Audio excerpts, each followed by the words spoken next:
After the baptism of water, simply called baptism, comes the baptism of fire and the Holy Ghost.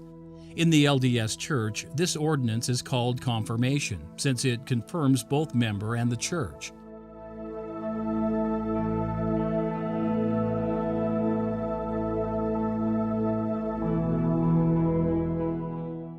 The power of the Holy Ghost is manifest throughout the church, giving revelation to administer the church and being the power and authority used in priesthood ordinations.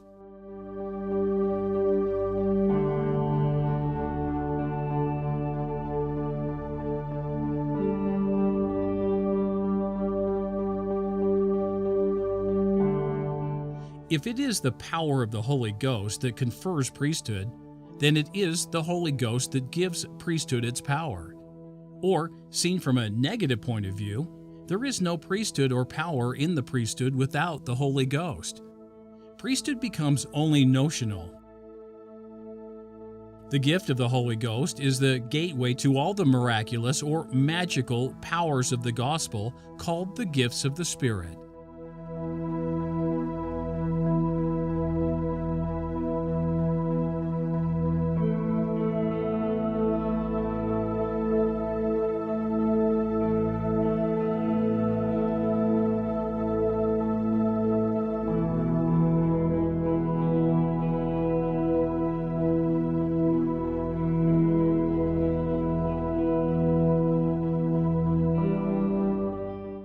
Unlike the modern church teaches today, these gifts are available to all members, male and female, since member is a priesthood office.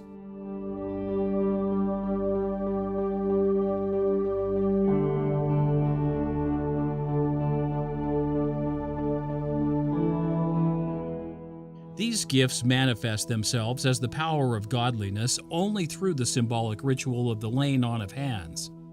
As immersion in water activates the power of atonement, the laying on of hands activates the miraculous gifts of the Spirit. The complex ordinance of ritual performances, known as the endowment, is specifically designed to bestow power from on high. Its name carries that meaning.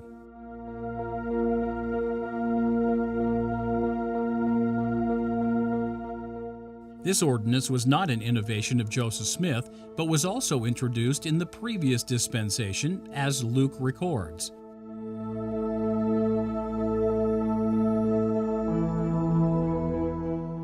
The endowment, unlike the open ordinances, such as baptism and confirmation, must be performed in a special venue, the house of the Lord or temple.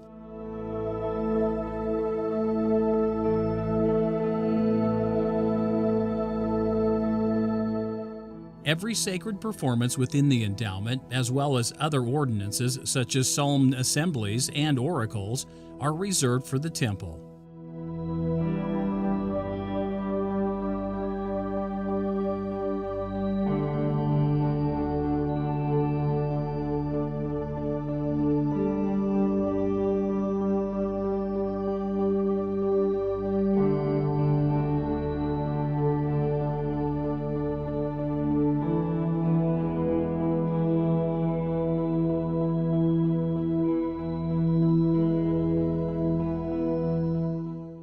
The purpose of the endowment is to make men and women kings and queens, priests and priestesses. In other words, to give men and women the status of gods and goddesses, clothed with the power of godhood. John made reference to this in his revelation. According to the 1990 version of the endowment introduction, the endowment gives all the necessary ordinances, keywords, signs, and tokens which make eternal exaltation, godhood, possible.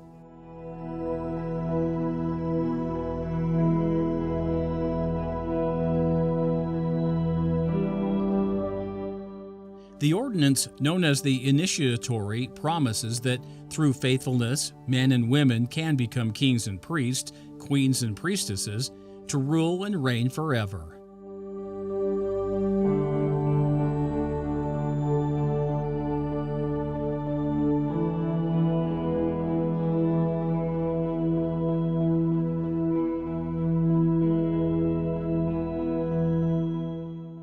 As explained during the lecture at the Veil, the ordinances of the endowment are called the mysteries of godliness.